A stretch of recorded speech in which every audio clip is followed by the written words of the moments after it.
దేవుని పరిశుద్ధ ఘననామమునకు మహిమ కలుగును గాక. ఈ సాయంకాల సమయంలో దేవుని వాక్యాన్ని ఆలకించడానికి కూడి వచ్చిన దేవుని బిడలైన మీ అందరికీ నా హృదయపూర్వకమైన వందనాలు తెలియజేస్తూ ఉన్నా. ప్రభునందు ప్రియ దేవుని బిడలారా, ఇక ఛానల్ మీరు కొత్తగా చూస్తున్నట్లయితే తప్పనిసరిగా సబ్స్క్రైబ్ చేసుకోండి. అలాగే ఇతరులకి షేర్ చేయండి, లైక్ చేయండి. ఇంకా అనేకమైన దైవర్తమానాలు ఈ ఛానల్లో మీకు అందించబడతాయి. వాక్యం అయ్యేంత వరకు కూడా ఎవరు క్లిప్ చేయొద్దని మీకు ప్రేమతో మనవి చేస్తూ ఉన్నాను. పరిశుద్ధ గ్రంథమైన బైబిల్ గ్రంథంలో నుండి ఒక వాక్యాన్ని మనం చదువుకుందాం. కీర్తనల గ్రంథం 91వ కీర్తన 14వ వచనాన్ని నేను చదువుతున్నాను. జాగ్రత్తగా దేవుని మాటలు ఆలకించాలని ప్రేమతో మీకు మనవి చేస్తూ ఉన్నాను. అతడు నన్ను ప్రేమించుచున్నాడు గనుక నేను అతనిని తప్పించేదను. ప్రభునందు ప్రియ దేవుని బిడలారా, సర్వోన్నతుడైన దేవుడు ఆయన తన ప్రజలతో మాట్లాడుతున్నటువంటి ఒక మాట ఇప్పుడు మనం చదువుకున్నాం. అతడు నన్ను ప్రేమించుచున్నాడు గనుక నేను అతనిని తప్పించేదను. దేవుని బిడలారా, ఎవరైతే దేవునిని ప్రేమిస్తారో వారిని దేవుడు అన్ని విషయాల్లో నేను తప్పిస్తాను అని మాట్లాడుతూ ఉన్నాడు.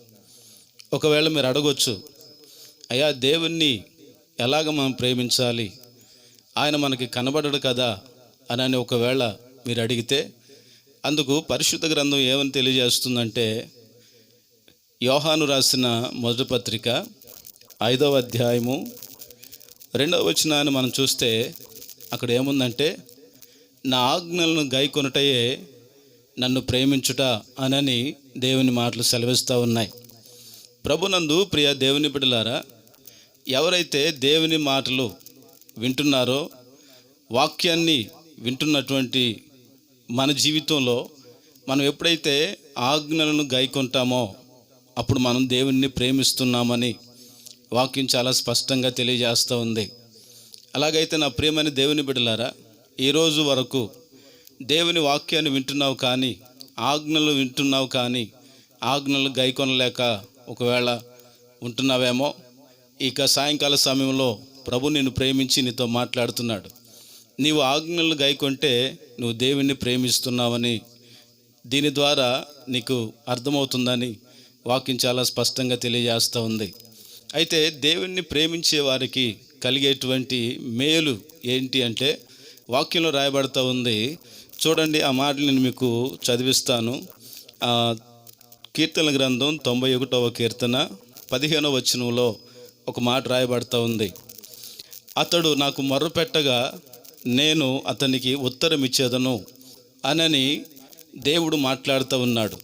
నా ప్రియమైన దేవుని బిడ్డలారా, మనం ఎన్నోసార్లు దేవుని దగ్గర ప్రార్థన చేసి మన ప్రార్థనలకు జవాబు రానప్పుడు విసిగిపోయి ఉంటాం. ఎన్నో మార్లు ప్రార్థన చేసి జవాబు రానప్పుడు నిరాశపడిపోయి ఉంటాం. అయితే దేవుని మాటలు ఏమని తెలియజేస్తున్నాయంటే, ఎవరైతే దేవుని ఆజ్ఞలను గైకొంటూ వాక్యానికి లోబడి వాక్య ప్రకారంగా నడుస్తూ ఎవరైతే దేవునికి ప్రార్థన చేస్తారో అటువంటి వారి ప్రార్థన దేవుడు వింటాడంట.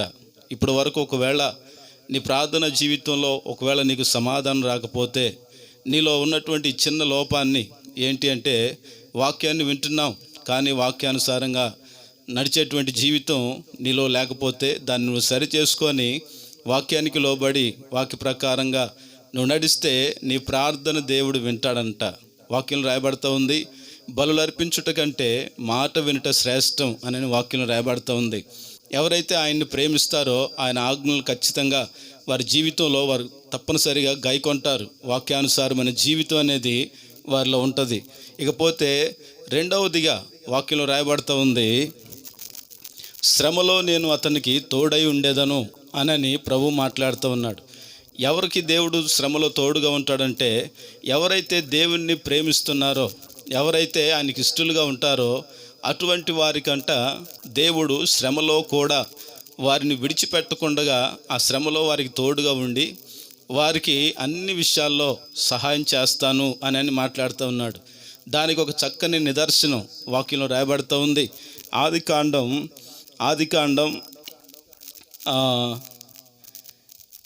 39వ అధ్యాయము 21వ వచనంలో మనం చూస్తే అక్కడ ఒక మాట రాయబడుతూ ఉంది. యోసేపుకు దేవుడు చెరసాల్లో కూడా తోడుగా ఉన్నాడంట. చెరసాల్లో యోసేపు బహుగా చిత్రవద చేయబడ్డాడు. వాక్యం రాయబడుతూ ఉంది, ఇనుము అతన్ని బాధించిందంట, ఇనుప సంకెళ్ళు అతన్ని బాగా నొప్పించినాయి అని వాక్యంలో రాయబడుతూ ఉంది.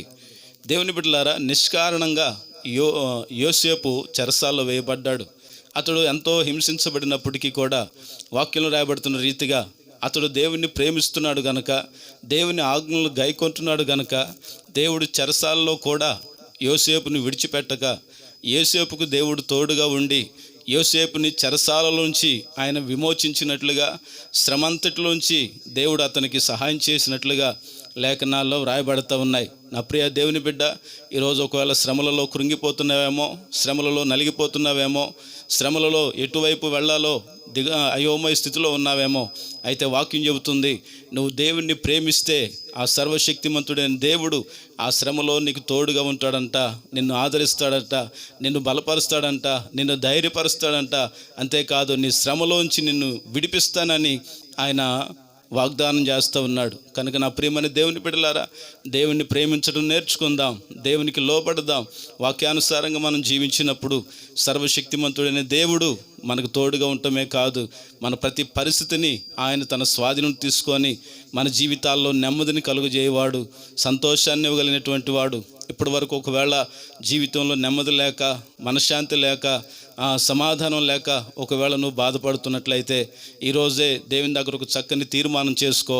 దేవా, నీ ఆజ్ఞలు నేను గైకొంటానయ్యా, దేవా నేను నిన్ను ప్రేమిస్తానయ్యా, మాటలతో కాదు క్రియారూపకంగా నా జీవితంలో నేను కొనసాగిస్తానయ్యా అని దేవుని దగ్గర గనక నువ్వు తీర్మానం చేసుకొని దేవునికి గనక నువ్వు లోబడగలిగితే, నా ప్రియ దేవుని బిడ్డలారా, దేవుడు నీ ప్రార్థన వింటాడంట. నీ శ్రమలో ఆయన తోడుగా ఉండి నీకు కలిగిన శ్రమంతటి నుంచి ఆయన నిన్ను విడిపిస్తాడంట. ఇంకా కింద మనం చూస్తే, నేను అతనిని గొప్ప చేయుదును అని వాక్యంలో రాయబడుతూ ఉంది. ఇప్పటి వరకు దేని స్థితిలోనో లేని స్థితిలోనో ఇబ్బందుల్లోనో నలిగిపోతున్నట్లయితే, నా ప్రియమైన దేవుని బిడ్డలారా, దేవుని కనుదృష్టి నీ మీదకి వచ్చిన రోజు, దేవుడు నిన్ను లక్ష్య పెట్టిన రోజు, దేవుడు నిన్ను ఘనపరచడం ప్రారంభిస్తాడు. దేవుడు నిన్ను అన్ని విషయాల్లో హెచ్చించడం ప్రారంభిస్తాడు. దేవుని బిడ్డ, దేవుని దయ కొరకు కనిపెట్టుకో. ఆయన బలిష్టమైన హస్తముల క్రింద అణిగిమణిగి ఉండు, దేవుని వాక్యానికి లోబడు, ఆజ్ఞలు గైకొను. దేవుణ్ణి ప్రేమించటానికి నువ్వు ఇష్టపడితే దేవుడు తప్పనిసరిగా ఈ 3 ఆశీర్వాదాలు నీ వ్యక్తిగత జీవితంలో దేవుడు తప్పక అనుగ్రహిస్తాడని దేవుని మాటలు సెలవిస్తూ ఉన్నాయి. కనుక ఈరోజు చిన్న తీర్మానం చేసుకో. ప్రభువా, ఈ రోజు నుంచి నేను నీకు లోబడతాను, ఈ రోజు నుంచి నేను నిన్ను ప్రేమిస్తాను, నీ ఆజ్ఞలను గైకొంటాను, వాక్య ప్రకారంగా నడుస్తాను అని ఒక చిన్న తీర్మానం చేసుకోగలిగితే తప్పనిసరిగా అందరినీ, తన భక్తులను ఆశ్రయించిన దేవుడు నిన్ను కూడా ఆశీర్వదించడానికి సిద్ధంగా ఉన్నాడు. అటు కృపను పరిశుద్ధాత్మ దేవుడు ఈ సాయంకాల సమయంలో వాక్యాన్ని ఆలకించిన ప్రతి బిడ్డకు దేవుడు సమృద్ధిగా అనుగ్రహించును గాక. ఆమేన్. ప్రభునందు ప్రియ దేవుని బిడ్డలారా, గమనించండి, ఛానల్స్ను చూస్తున్నారు, లైక్ చేయట్లేదు, లైక్ చేయండి తప్పనిసరిగా. మరి సబ్స్క్రైబ్ చేయండి. అంతేకాకుండా ఇతరులకు కూడా షేర్ చేసినట్లయితే మీరు పొందుకున్నటువంటి మేలు వారు కూడా పొందుకోవడానికి అవకాశం ఉంటుంది. దేవుని వాక్యం సజీవమైనది కనుక తప్పనిసరిగా అందరికీ షేర్ చేయండి, లైక్ చేయండి. దేవుని బిడ్డలారా, మీ ప్రార్థన అవసరతల కొరకు తప్పనిసరిగా మాకు మీరు తెలియజేయండి. మా ఫోన్ నెంబర్ 8374662217. అలాగే మరొక ఫోన్ నెంబర్ 9492110979. తప్పనిసరిగా మీ ప్రార్థన రిక్వెస్ట్ తెలియాలని ప్రేమతో మీకు మనవి చేస్తున్నాం. God bless you. ఆమెన్.